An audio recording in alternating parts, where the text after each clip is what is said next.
Primeira turma do Supremo determina a apreensão de R$1.600.000 em bens de Aécio Neves.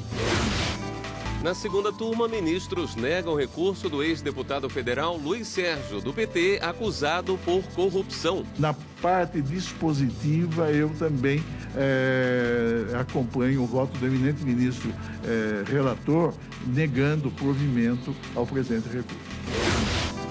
Ministério Público diz que policial militar preso pelo assassinato de Marielle Franco tinha ódio de pessoas de esquerda. Caso Menino Bernardo, julgamento entra no segundo dia com depoimentos de testemunhas de acusação e defesa. E Tribunal Superior Eleitoral retoma a emissão da identidade digital. A determinação sobre a volta do projeto, também conhecido como Documento Nacional de Identidade, foi da presidente do TSE, ministra Rosa Weber.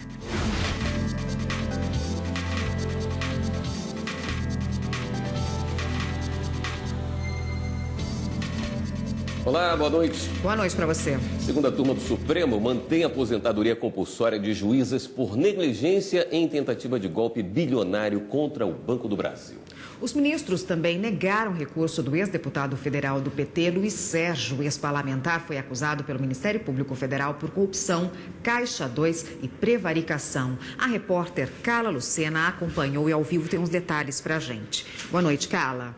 Olá, Érica. Boa noite para você. Boa noite a todos. Vamos então falar primeiro sobre o caso das desembargadoras do Pará. Em 2010, um advogado entrou na justiça pedindo que o Banco do Brasil bloqueasse um suposto saldo de aproximadamente 2,3 bilhões de reais depositados nas contas de uma pessoa que, na verdade, fazia parte de uma quadrilha. A então juíza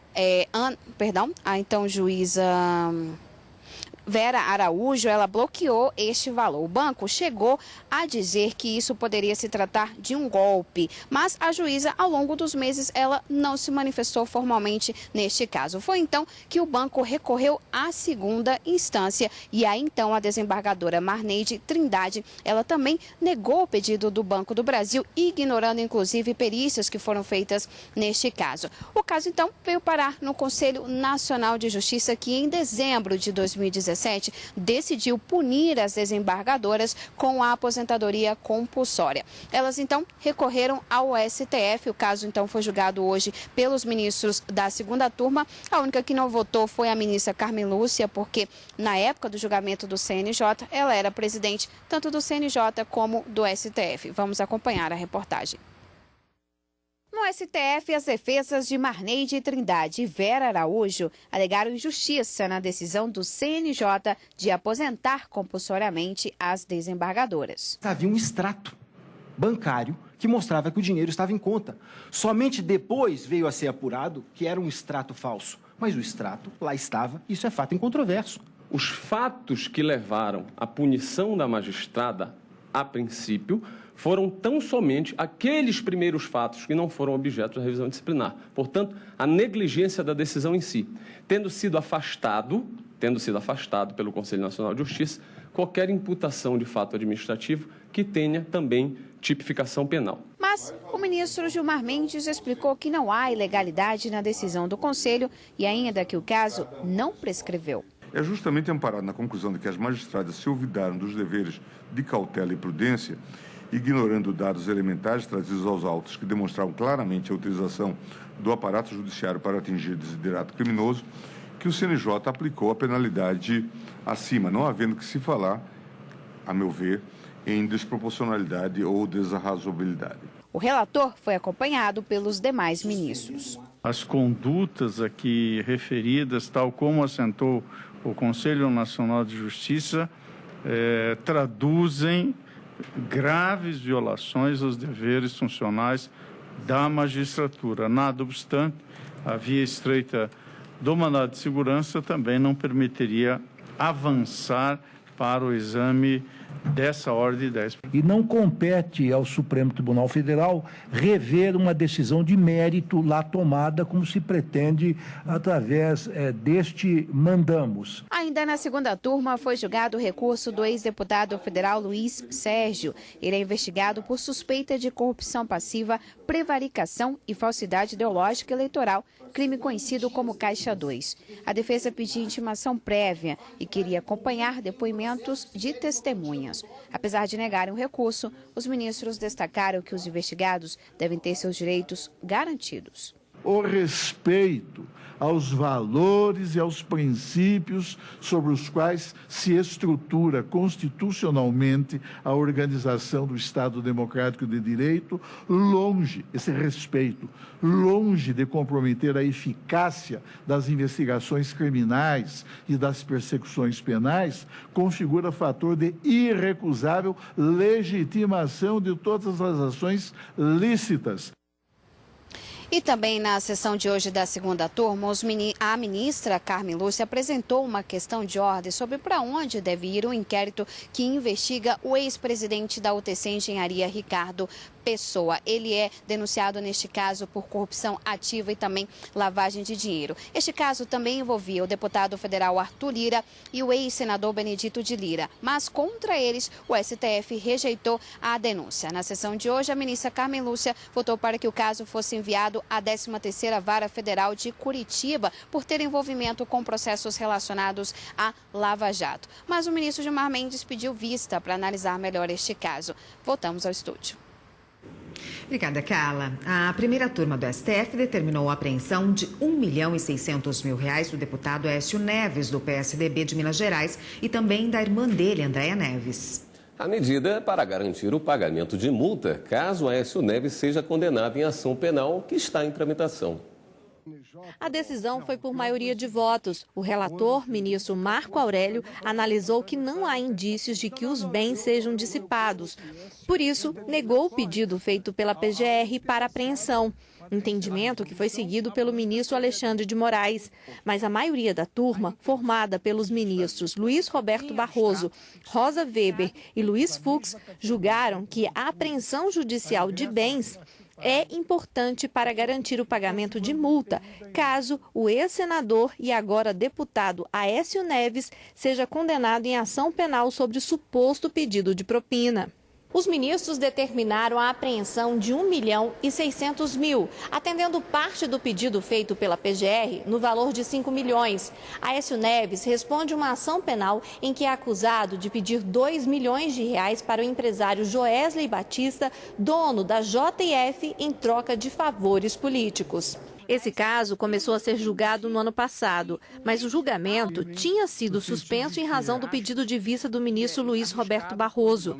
No julgamento de hoje, o ministro ressaltou que, se Aécio for inocentado, a restrição sobre os bens será afastada. Se não houver a intenção de se desfazer de patrimônio, o arresto não tem problema nenhum. A consultora jurídica da TV Justiça, Karina Zucoloto, está aqui. Tem outros detalhes da turma de hoje. Boa noite, Karina. Boa noite, William. Karina, hoje teve sessão extraordinária no Supremo pela manhã, né? E mais uma ação contra um ex-deputado foi finalizada? Exatamente, Érica. Os ministros acabaram declarando extinta a punibilidade em razão da prescrição que ocorreu. Mas, nesse caso, o ministro Marco Aurélio, em junho de 2018, havia determinado a baixa dos autos para as instâncias ordinárias porque entendeu que não seria a partir da decisão proferida no plenário do Supremo, e seguindo esse mesmo entendimento, o ministro Marco Aurélio entendeu que o ex-deputado que respondia aqui por um crime de ameaça não deveria ser processado pela Suprema Corte em razão de, embora os fatos terem acontecido durante o exercício do mandato, com ele não tinha nenhuma relação. E, em razão da decisão do plenário também do ano passado, o ministro disse não é competência do Supremo. O Ministério Público Federal recorreu dessa decisão e, em outubro do ano passado, no dia 16 de outubro, a primeira turma decidiu que realmente devia ser o Supremo a julgar, o juiz natural para processar e julgar o ex-deputado, em razão de que as alegações finais já haviam sido apresentadas, ou seja, o processo já estava pronto para julgamento. Então, não haveria a necessidade de declinar dessa competência. Só que em outubro, em setembro, no dia 15 de setembro de 2018, o processo já havia alcançado a prescrição, o Estado já não poderia mais punir o ex-deputado em razão daquele crime. E na sessão de hoje, pela manhã, o ministro Marco Aurélio, relator, ao trazer esse processo a julgamento, trouxe toda essa cronologia dos fatos e os ministros, por votação unânime, acabaram declarando extinta a punibilidade do ex-deputado em razão do alcance da prescrição que aconteceu em setembro do ano passado. Pagamento de adicional de 25% em cima da aposentadoria também foi discutido hoje, né? Exatamente. Esse foi um outro caso também bastante interessante que a primeira turma hoje decidiu em um recurso apresentado pelo INSS e que buscava que o Supremo Tribunal Federal suspendesse o pagamento desse adicional, que é previsto em lei, para aposentados por invalidez. No caso concreto aqui, uma aposentada por idade e recebendo pensão por morte buscava o recebimento desse acréscimo de 25% na sua aposentadoria por idade, em razão da necessidade de uma pessoa que lhe prestasse assistência. Uma cuidadora. Uma cuidadora, exatamente. E os ministros entenderam que não só esse benefício deveria ser suspenso, o ministro relator, o ministro Luiz Fux, entendeu que isso seria efetivamente um benefício bastante exagerado, entendeu que não só esse caso deveria ser suspenso esse pagamento, como todos os processos individuais, todas as ações individuais e coletivas que discutissem esse acréscimo de 25% sobre as aposentadorias que não fossem exatamente sobre invalidez. Porque no recurso extraordinário, os ministros vão decidir efetivamente sobre qual aposentadoria esses 25% devem ser acrescidos. E isso com base em duas decisões que foram proferidas nesse mesmo caso concreto. TRF da 4ª Região decidiu que essa aposentadoria deveria alcançar não apenas aquelas por idade, o STJ amplia dizendo que não só as por invalidez, e o Supremo, a partir dessa discussão toda que aconteceu no STJ, pode discutir essa matéria em sede de recurso extraordinário que deve voltar para discussão na turma. Sessão amanhã começa pela manhã, né? Isso, amanhã nós temos 2 sessões plenárias, uma extraordinária pela manhã, consequência no período da tarde. Muito trabalho amanhã no plenário do Supremo. A gente se encontra aqui amanhã no Jornal da Justiça. Depois do direto do plenário. Obrigado, Karina. E no próximo bloco, o Tribunal Superior Eleitoral retoma a emissão da identidade digital. A intenção é proporcionar maior facilidade e segurança na identificação dos cidadãos.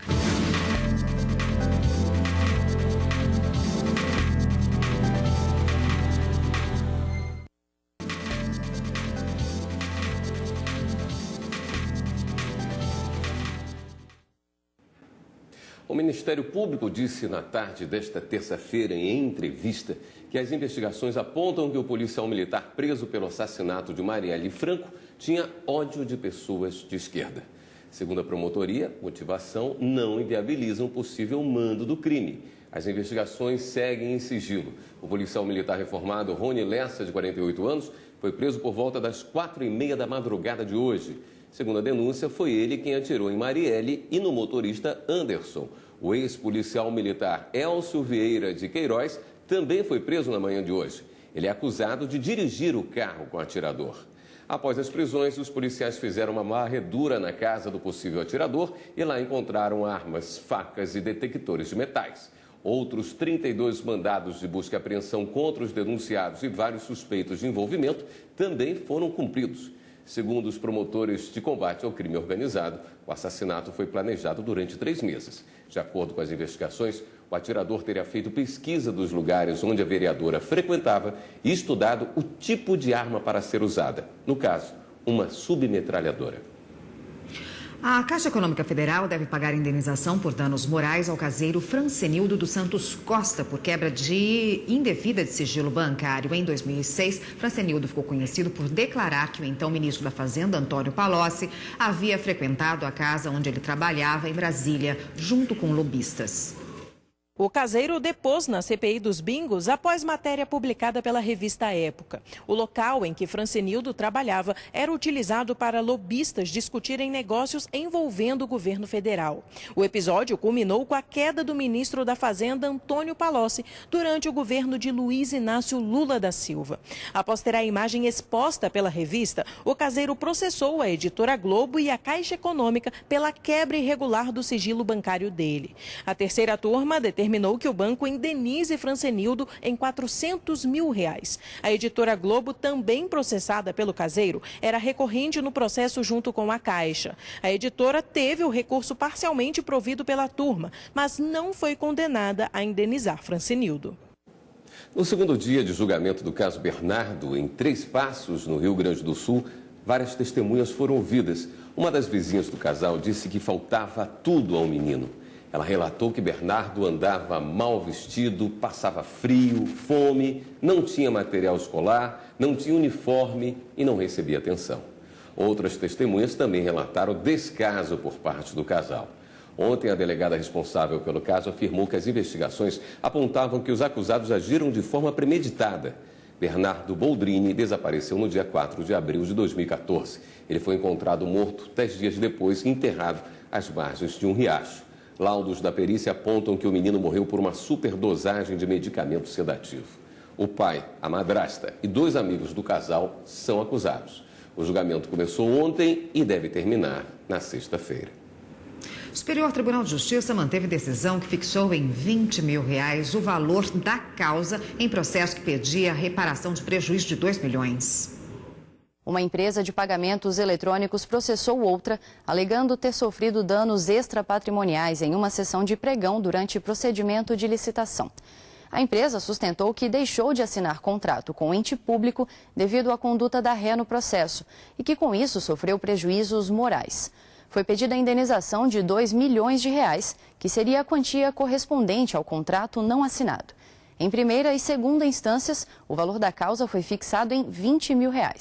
A empresa recorreu, então, ao Superior Tribunal de Justiça para aumentar o valor da causa. A relatora do recurso, ministra Nancy Andrighi, destacou que, embora a autora da ação tenha indicado na petição inicial que 2 milhões seriam adequados para reparar os danos sofridos, este valor não foi mencionado na formulação do pedido e, assim, fica a cargo do juiz a definição da quantia. Para a ministra, o valor milionário mencionado está mais relacionado a uma eventual reparação de danos materiais pela suposta perda de oportunidade de celebrar um contrato do que propriamente de danos extrapatrimoniais suportados.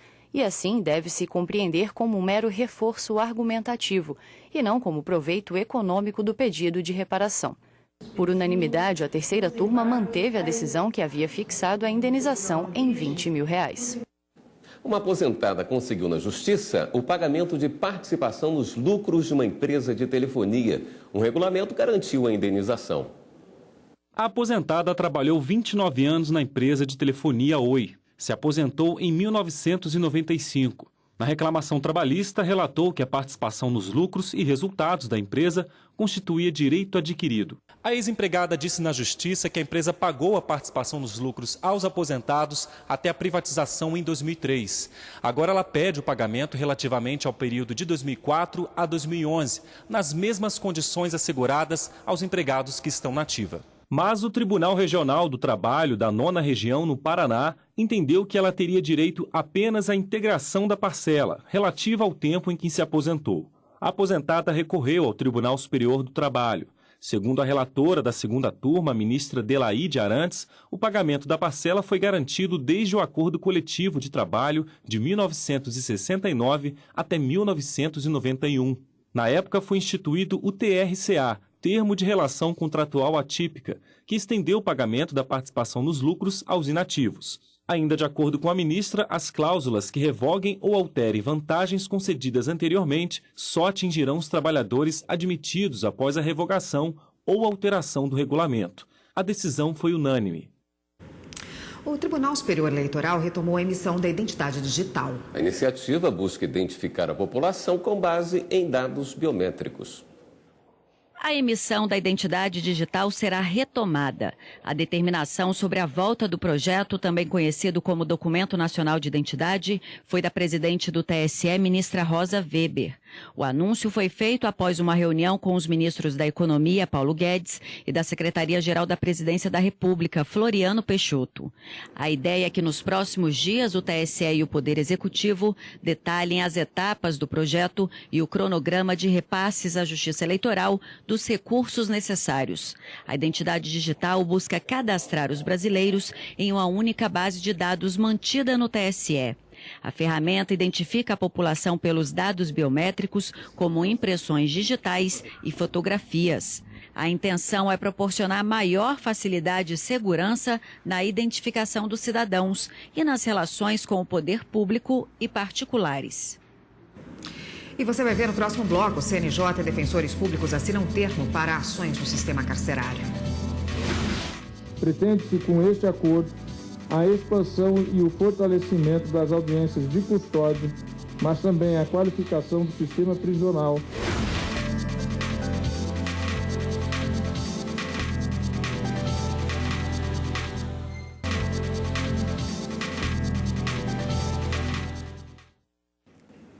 O Brasil tem hoje o terceiro maior contingente de pessoas encarceradas do mundo. Em 20 anos, a população prisional brasileira quintuplicou, atingindo mais de 700 mil pessoas em privação. Com o objetivo de mudar esse quadro, o Conselho Nacional de Justiça e Defensores Públicos assinaram um termo de cooperação técnica com ações para tentar combater a superlotação no sistema prisional e para assegurar direitos dos encarcerados. O acordo foi assinado durante a reunião do CNJ, que discutiu também outros assuntos. Pretende-se com este acordo a expansão e o fortalecimento das audiências de custódia, mas também a qualificação do sistema prisional e do sistema de medidas socioeducativas, zelando por ações necessárias à garantia de direitos das pessoas privadas de liberdade e à redução da superpopulação e superlotação prisional. O CNJ discutiu hoje também a possibilidade de magistrados poderem ser donos de empresas individuais, mas após o voto do relator que se manifestou contrário, a Associação Nacional dos Magistrados Estaduais pediu vista e a votação foi suspensa. No fim da sessão, o ministro Dias Toffoli e o presidente do Instituto Inovar, Sérgio Renaud, firmaram ainda um outro termo de cooperação técnica. O acordo prevê partilha de dados entre as duas instituições e o desenvolvimento de ações conjuntas. Com o termo, o CNJ também passa a integrar o Conselho Superior do Inovare, que fixa as diretrizes do prêmio. A reportagem completa da sessão e da assinatura do termo você acompanha amanhã no Jornal da Justiça, a primeira edição, que começa 13h. A Justiça Federal determina que a União regularize o sistema virtual para agilizar o atendimento de quem pretende tirar carteira de trabalho em Santarém, no Pará. A Justiça Federal do Pará deu prazo de 20 dias a partir da notificação para a União regularizar o sistema atual de agendamento virtual de quem quer obter a carteira de trabalho. O Ministério Público Federal entrou com a ação alegando que o serviço prestado pela Gerência do Trabalho e Emprego para marcar a emissão do documento em Santarém é ineficiente. Ainda segundo o MPF, o número de vagas disponibilizadas diariamente é bastante reduzido e não atende à demanda da região, o que afeta o direito social dos cidadãos ao trabalho. A Justiça destacou que, pelo sistema atual, o solicitante não tem a mínima noção de quando poderá ter a carteira. E muitas pessoas procuraram o Ministério Público para relatar problemas de inoperância do site. Na liminar, o juiz destacou que o agendamento dos interessados deve ser feito de forma contínua, dentro do horário comercial, sem fechamento do sistema. Se as vagas para o dia já tiverem sido preenchidas, deverá ser permitida a marcação para o dia seguinte. Em caso de descumprimento da decisão, uma multa diária poderá ser aplicada. E agora vamos dar um giro na rede para saber das últimas notícias.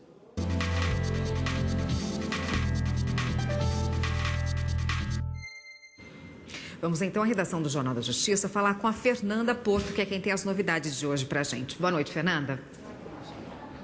Boa noite, Érica. Boa noite, William. Boa noite para você que nos acompanha. A gente começa o giro de hoje falando da Lava Jato. Agora há pouco, a força-tarefa da operação em Curitiba divulgou que pediu para ser suspensa a tramitação do projeto de uma fundação privada.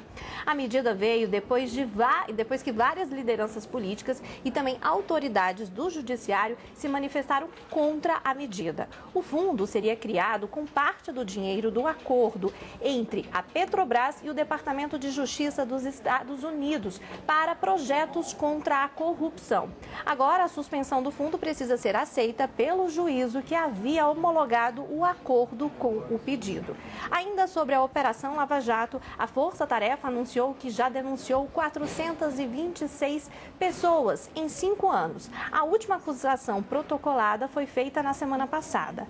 Ao todo, já foram aplicadas 50 sentenças com 242 condenações e 155 acusados. E o Ministério Público Federal participou da comissão externa na Câmara dos Deputados para tratar sobre o desastre causado pelo rompimento da barragem 1 em Brumadinho, no estado de Minas Gerais. O encontro discutiu a contratação de serviços e ainda a reparação de danos causados pela extração de minério. O MPF informou que busca evitar o risco de novas catástrofes semelhantes. E você em casa, agora o recado é para você. Quer rever alguma de nossas reportagens? Para isso é muito fácil. Vai lá no YouTube e digita TV Justiça Oficial. Eu volto ao estúdio. Érica, William. Obrigado, Fernanda. Esta edição do Jornal da Justiça fica por aqui. Boa noite. Continue com a programação da TV Justiça e a gente se vê amanhã. Até lá.